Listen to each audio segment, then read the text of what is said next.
Welcome back to another episode of Optimal Game State. Today we're looking at the Shadeborn bladeborn warband.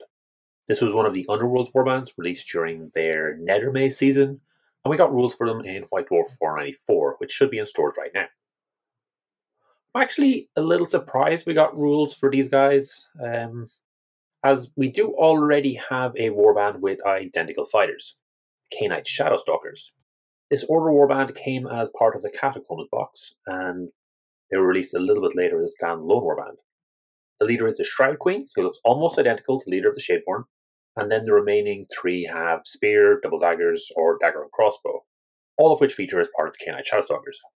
Weirdly though, the Shadeborn aren't part of the Khainite Shadowstalkers. They're actually part of the Daughters of Khain. Now, this does actually make some sense. The Khainite Shadowstalkers and the Shadeborn are a faction within the Daughters of Khain, who have been selected to serve as assassins for Marathi. They are given a Shadow Brand, which lets them tap into magic of the Shadow Plane of Ulgu, and lets them do weird things, like move between shadows and create weapons from shadows itself.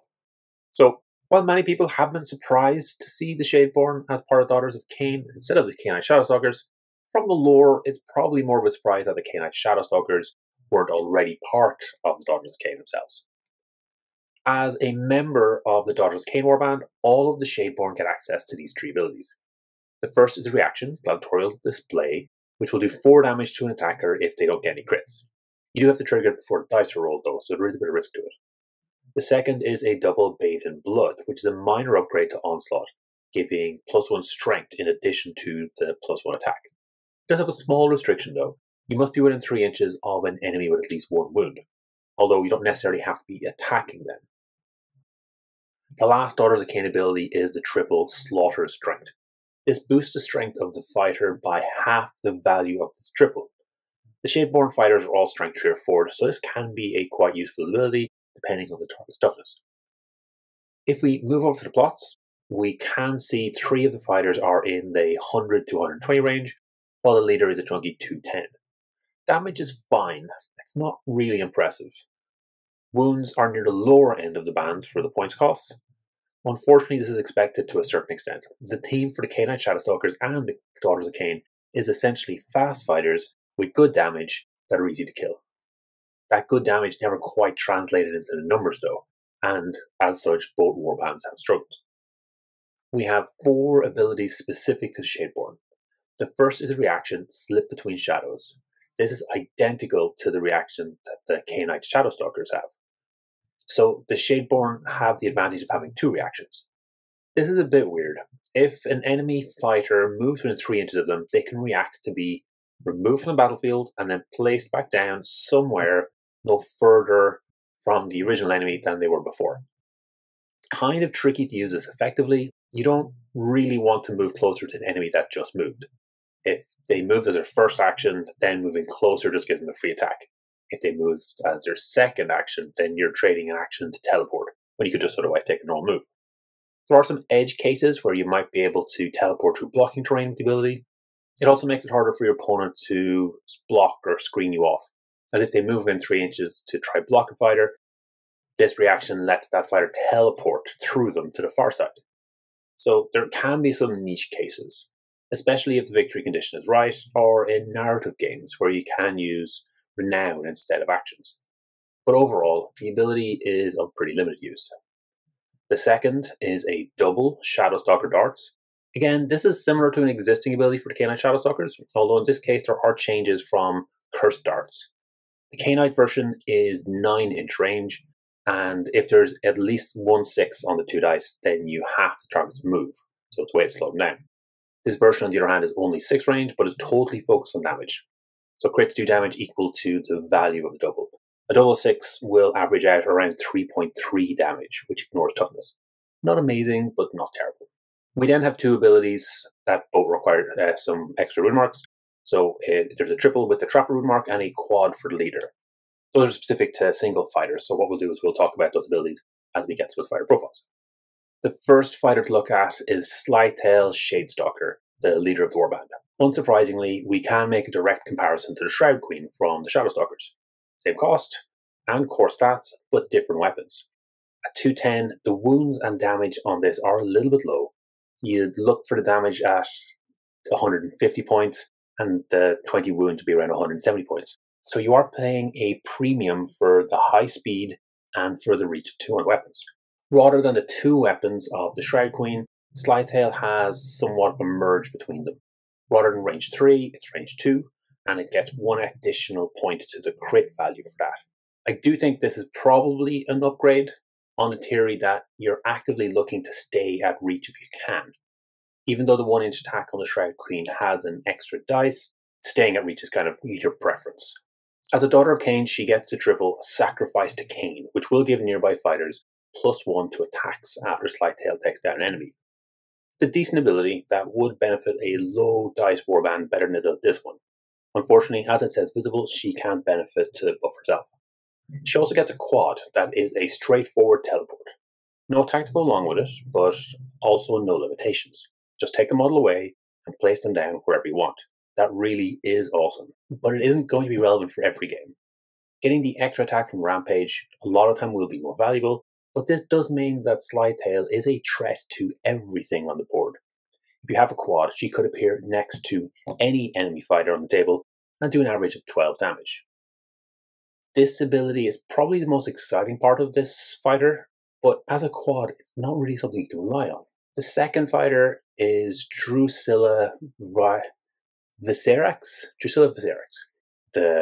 While the name isn't, the profile is nice and simple. This is just a fighter with a spear. So again, we can see that range 2. The closest comparison I could find here was the Handmaiden from the Daughters of Cain. Essentially, the Handmaiden is slower, tougher, and has more wounds, along with being a hero. Drusilla is 10 points cheaper, which is nice, but the big issue with the Daughters of Cain has been survival. Here, the wounds are about what you expect on an 80-point fighter, with the weapon damage from a 100-point model. So again, we are paying more points for that speed and that reach. Valsilla is our melee fighter.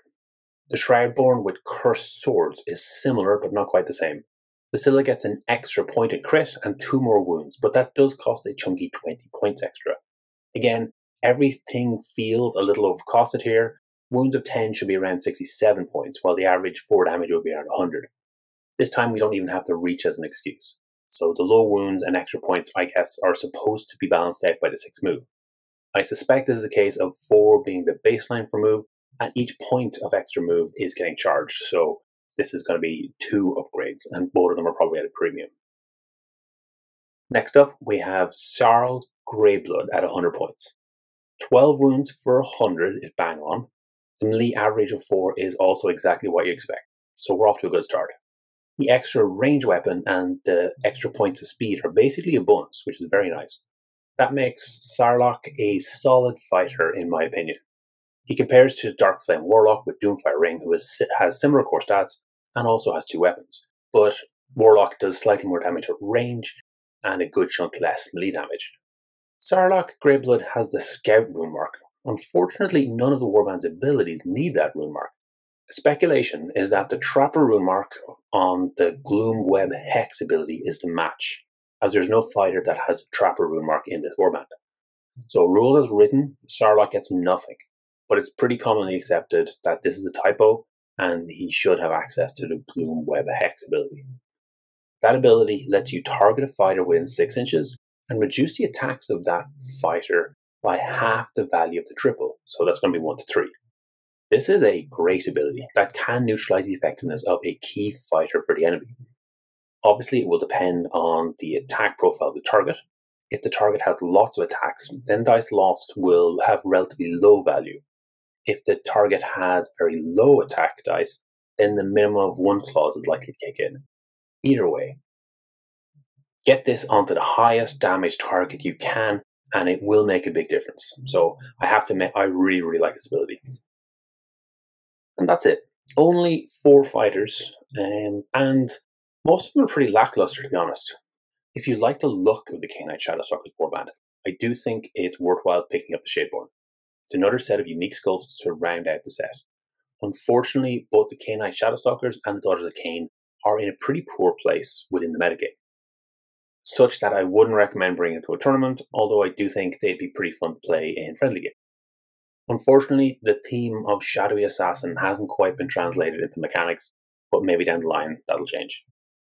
I do think the decision to keep the Shadeborn separate from the Canine Shadowstalkers is a little disappointing.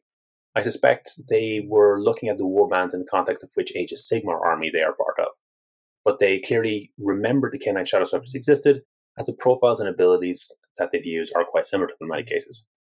I think perhaps this was a missed opportunity, as using Bladeborn warbands to round out the bespoke boxes does seem like a really good approach.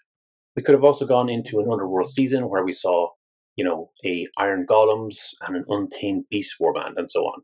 There is still a ton of story to work on with those warbands, and it would have been a good opportunity to kind of expand out the range. The mistake with the rune mark is an unfortunate one. Hopefully we will see an update to the FAQ, as it should be a quick mistake to straighten out. We did get a low-key update at the start of the month, resolving the points issue with the Vulcan rune fodder, and confirming that the new Cities of Sigmar rules override the old ones. Weirdly, we never saw an article about that, either the FAQ or the massive Cities of Sigmar warband release.